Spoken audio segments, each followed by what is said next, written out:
Welcome to the Bookshop at the End of the Internet. This podcast is dedicated to helping book lovers discover new authors.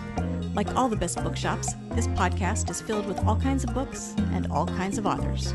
So tune in, browse around, find a new author, and discover a new favorite book at the Bookshop at the End of the Internet.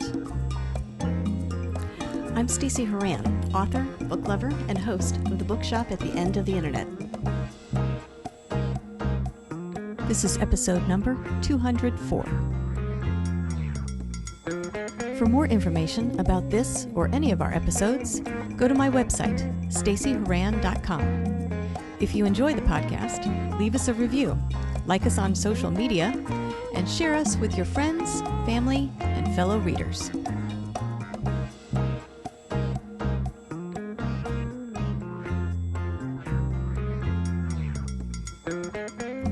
In today's episode of the Bookshop at the End of the Internet, I'm chatting with author Dr. Marschall Runge about his debut novel, Coded to Kill. In this techno-medical thriller, a state-of-the-art medical record system gets hijacked, giving the hijackers unfettered access to private information and the ability to change the patient records of some very important people. Does this mean that medicine's greatest breakthrough is now the world's most efficient killing machine? You'll have to read Coded to Kill to find out. As Marschall explains, everything in this book is possible, and some of it has already happened. And he would know. Dr. Marschall Runge is the Executive Vice President for Medical Affairs at the University of Michigan, Dean of the Medical School, and CEO of Michigan Medicine. In this episode, I'll chat with Marschall about his writing journey, the feedback he has received for his novel from his colleagues and students, and how the sequel to Coded to Kill will address real-world issues that are being debated right now, as well as a few other things coming up.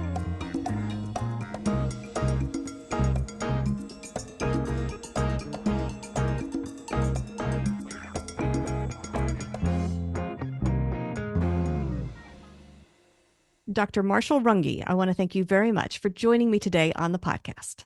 Thank you, Stacey. It's great to have an opportunity to speak with you. I thought what we could do today is start by talking about your new thriller, Coded to Kill. If you don't mind, tell us a little bit about this book and what inspired you to write it. Well, this is my first novel. It is focused on a health system in North Carolina. I lived in North Carolina before I moved to Michigan. And a health system in which there's a state-of-the-art electronic medical record. And behind the scenes, there are nefarious characters trying to manipulate that electronic medical record. The way I describe it, so anything from stealing protected health information to actually changing medications and doctor's orders to harm patients. I will emphasize that, first of all, that this is fictional, but second, everything that I talk about has some technical feasibility, and some of it has actually happened in other hospitals. So trying to keep it real. I wanted to do this because I'm very passionate about patient privacy and the safety of our electronic health record. We have a very large health system here in Michigan, and I'm ultimately responsible for it. And those are very important to me. I talk about it, I write about it, but I thought it might be a venue in which I could get other people to think about these issues. That's on the one hand. On the other hand, I, a number of years ago, found I just loved writing fiction, and it was a great release. It's sort of my hobby. It started probably 20 years ago, my goal to write novels. When I saw a patient, I'm a cardiologist, I saw a patient who really could fit into he would be perfect for a John Grisham book, sort of a down and out lawyer, wonderful man. And over the course of several interactions with him and patient visits, we talked about fiction. He said, "Oh, I'm going to bring you something." And the next time I met with him, he brought me one of Grisham's books, The Firm, one of the great, they're all great. And I was hooked. I'd never heard of Grisham. I've read all of his books since then. And I thought, well, if I could communicate in the way John Grisham can, that would be awesome. I'm not sure I can, but I've certainly given it my best shot. And also tried to incorporate elements of Michael Crichton, Robin Cook, other people who have really in such a great way told medical stories in a thrilling fashion. Yeah. Clarify a bit for our listeners. You are sort of uniquely positioned to write this type of story, right? Your background, say more than a lot of other authors, lends itself to seeing firsthand the kinds of things you talk about in your book. Yes. So a lot of it's about patients who are in a hospital or in a medical setting. As I said, I am a cardiologist. I still see patients. And just from that and the interactions with patients and the rapidly evolving way medicine is going, I'm intricately involved in that. Up until I came to Michigan in my more administrative role, where I'm head of a oh golly, uh, $7 billion health system with 30,000 employees. I was more involved in the practice of medicine, but so that's of keen interest of mine. Really, my core value, our core values is people's health. But also, what I learned is I'm responsible for our everything that goes on, but our patient privacy and our electronic medical record. That this is a frightening world out there. So you hear about hospitals that have had their electronic medical record hijacked, and they can't get to patients' records, and it's really a problem. And just to put it into frame, the University of Michigan electronic health record gets about 550,000 attempted hacks every single day. And so I'm knocking on wood here virtually because so far we've not had any serious hacks into our medical record, but that's always a risk. And what I think is even more of a risk is people getting into electronic medical records and doing whatever they might, but they don't know about it. So I don't want to be I'm trying to tell a thriller. I want people to find it engaging to read and scare the pants off of them. But I also want people to be aware and see how we can all together work to improve health. And for anybody, I guess, in the know, perhaps 500,000 attempted hacks a day might seem par for the course. But for the layperson, that seems like a number that's just hard to wrap your brain around. That happens every day, and it's happening. It's not fiction. So I guess my next question for you is, in writing this book, how much of it did you really have to make up, and how much of it was either things that have happened, are happening, or very possibly could happen in the immediate future? Stacey, those are great questions. I can't wrap my head around 500,000 plus hacks, although a lot of this is generated by machines. They're just like people are trying to hack your home computer all the time or hack a network. So that I had no idea of the volume of those, and most of them are pretty easy for a sophisticated system to weed out, but some are not. They originate from all over the world, uh, and there are foreign governments in which this is part of what they do. So the issue of people trying to enter our and every electronic health record, that's very real. I think medicine has gotten much more sophisticated in trying to protect against that. The issue of being able to manipulate electronic health records is also very real. It's just very, thank goodness, very unusual. So, Stacey, I got to tell you a great story. I think it's an interesting story. So, Dick Rumsfeld, I think it was him, had to get a cardiac defibrillator.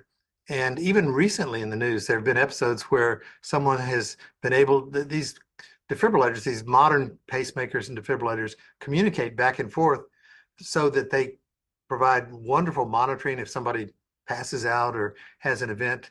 It's possible to get to them immediately. But the danger of that is it not only communicates out, it could communicate from out in.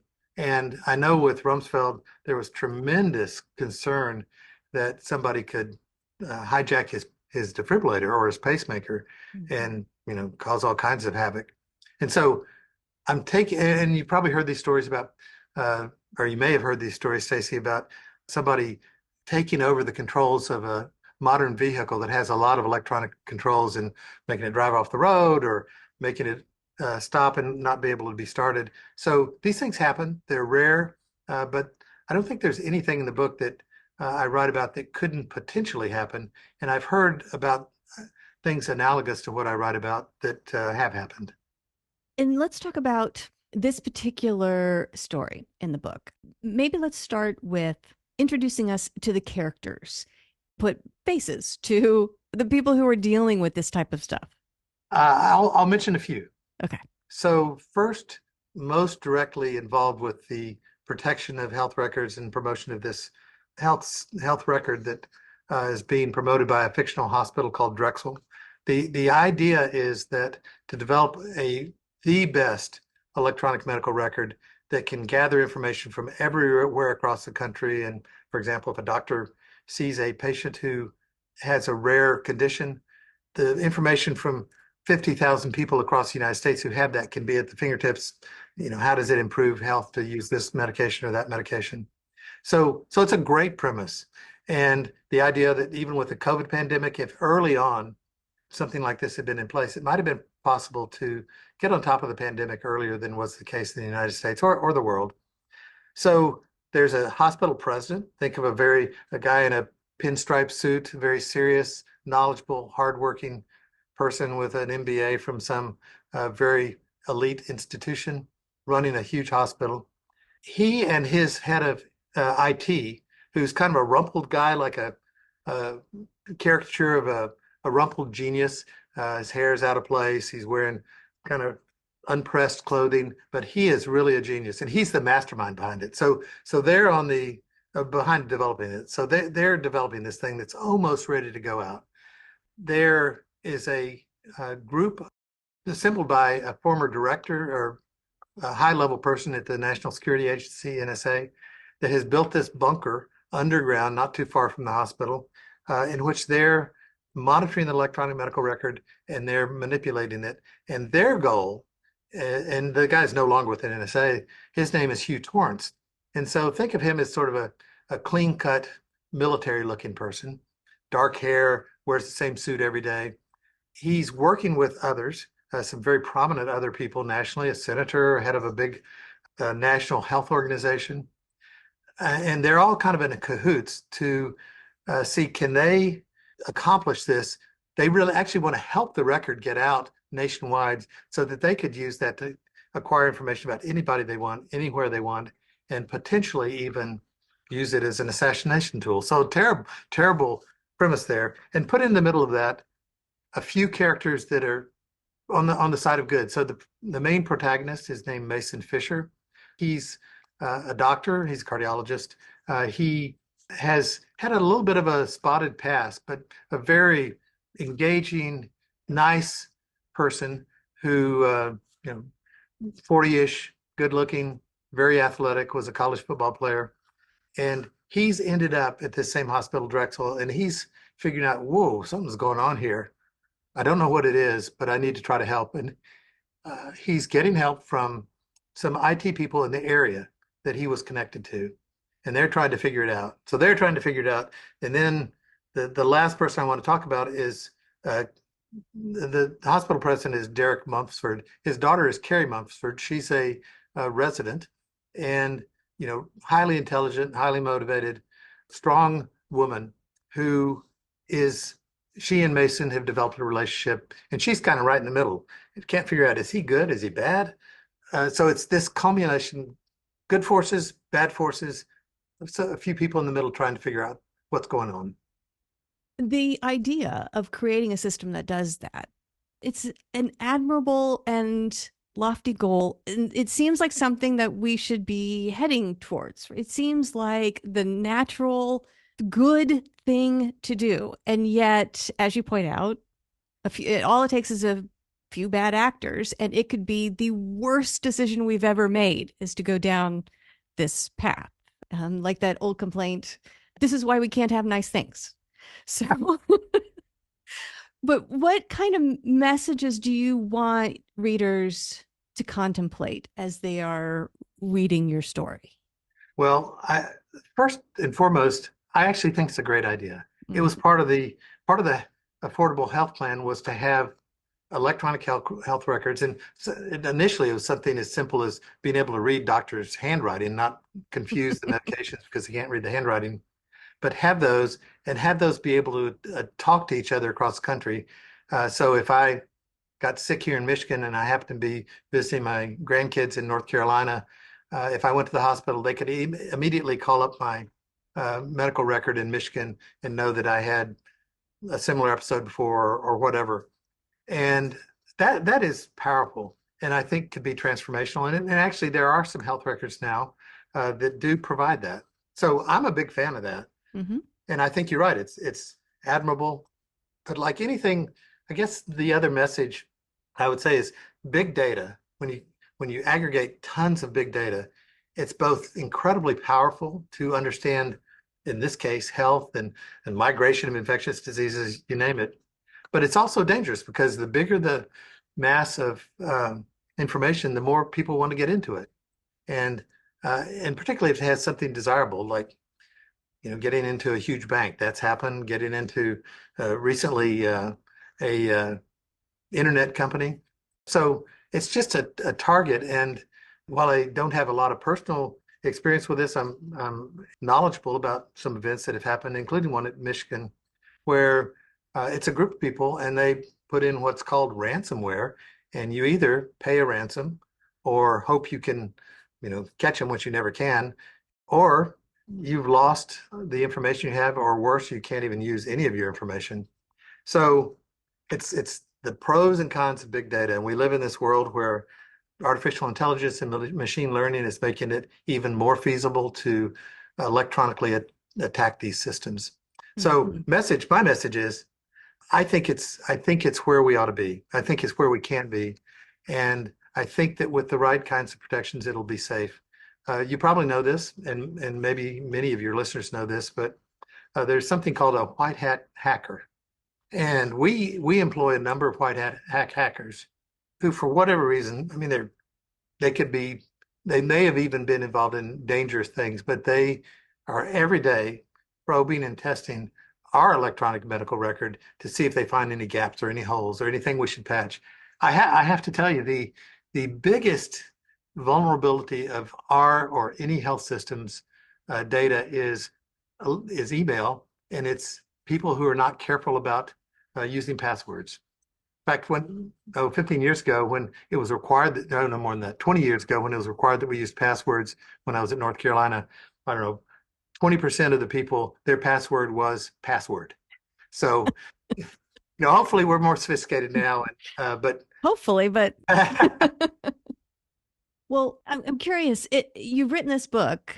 What do your colleagues think about you writing it? What about your employees, students? Have you gotten feedback from other people that you work with, that you come in contact with in your line of work? Yes. Thanks, Stacy. Lots of feedback. And so I should start by saying I recognize some of these folks in the acknowledgments. Many people who are really experts in IT, our head of hospital IT, health system IT, and several others were very helpful in helping me learn about what was feasible, what was not feasible, how to describe it in a way that a person could understand who's not a IT geek. So they were a tremendous help.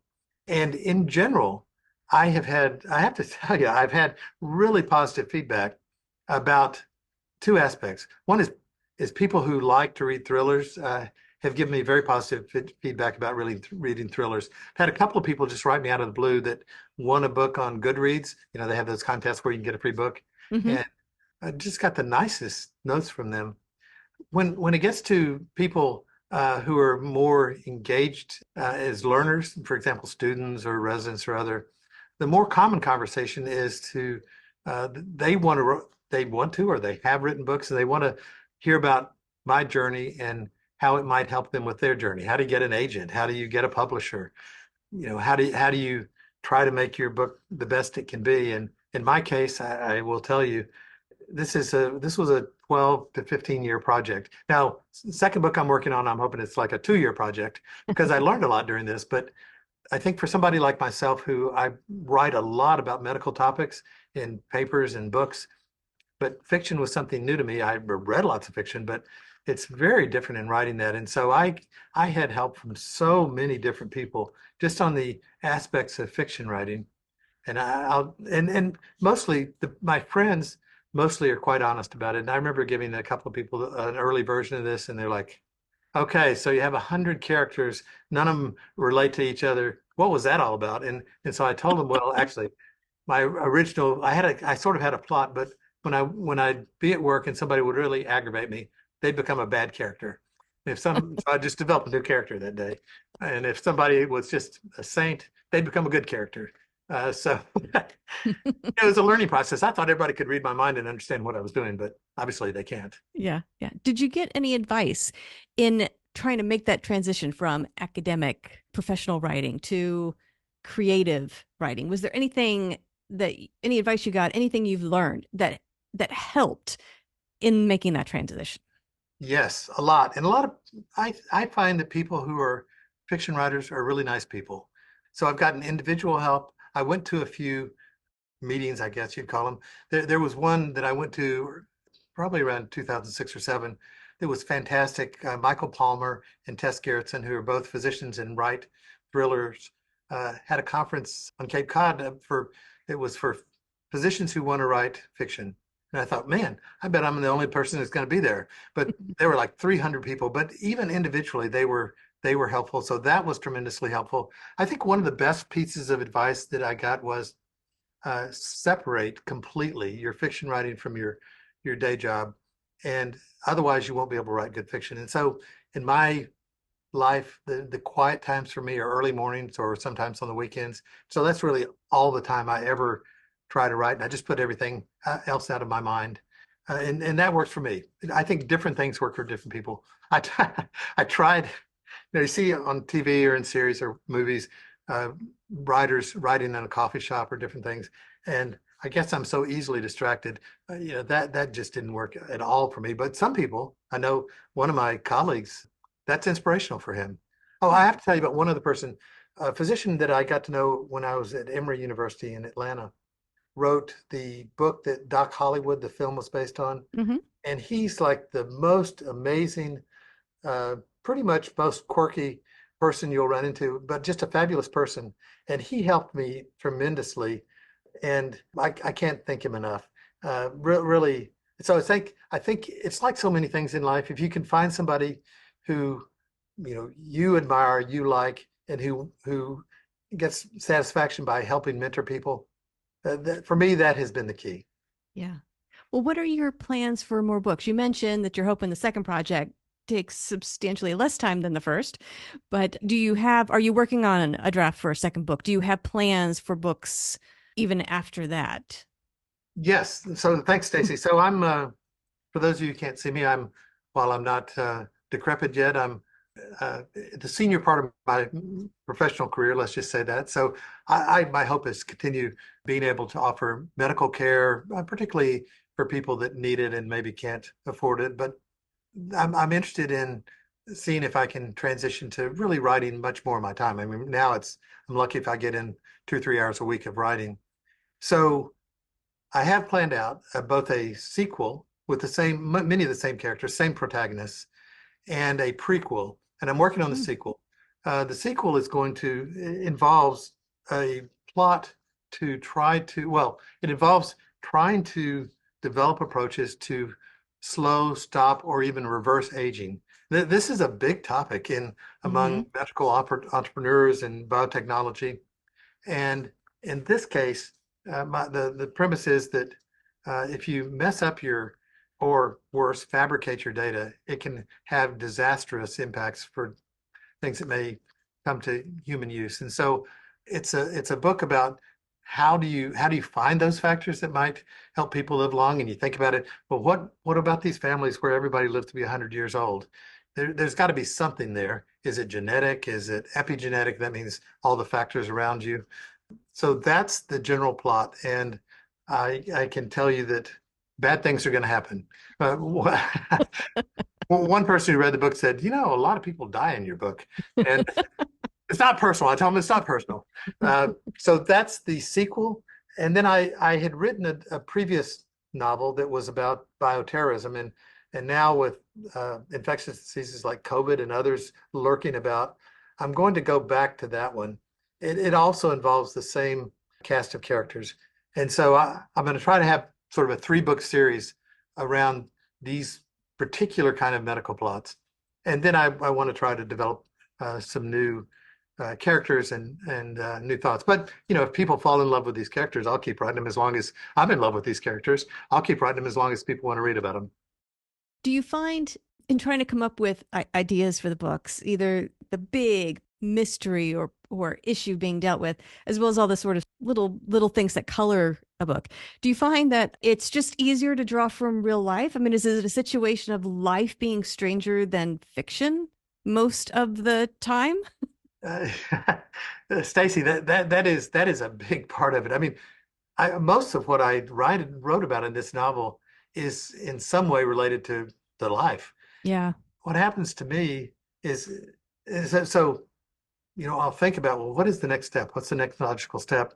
And I can think about that, but when it really comes to these connections or the color that I have tried to use to make it more engaging, like a Grisham book or a Crichton book, those thoughts I can't come up with. They just come to me.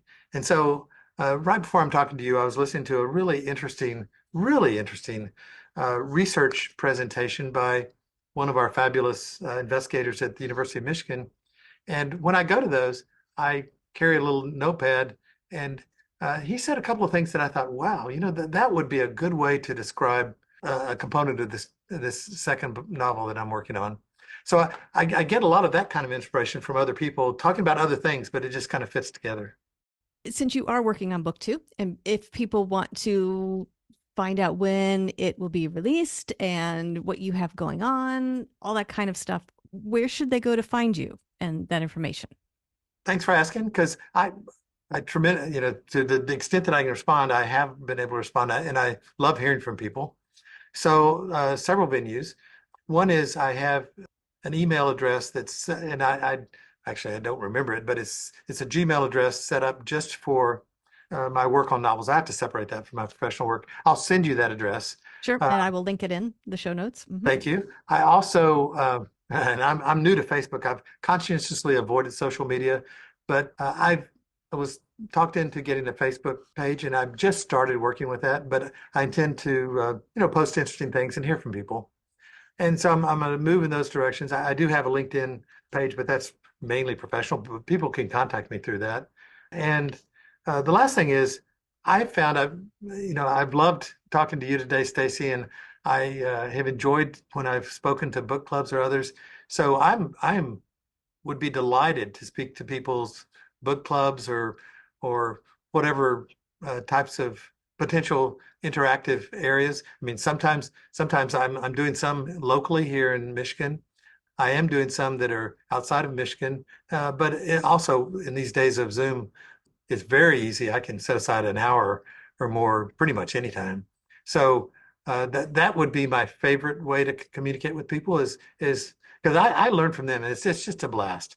And some people ask the craziest questions, and other people say, I don't believe a word of that. And it's fun. So that's my preferred interaction is doing it in person. Good. Well, if people want to purchase a copy of Coded to Kill, where can they go to buy it? Well, it's present on basically all electronic vendors in Kindle form. So Amazon, Barnes and Nobles, others. It is now appearing in some bookstores. It's not any of the big chains, but it's in some independent bookstores, and mainly here in Michigan and also in North Carolina. In fact, they don't have it on the shelves yet, but they will.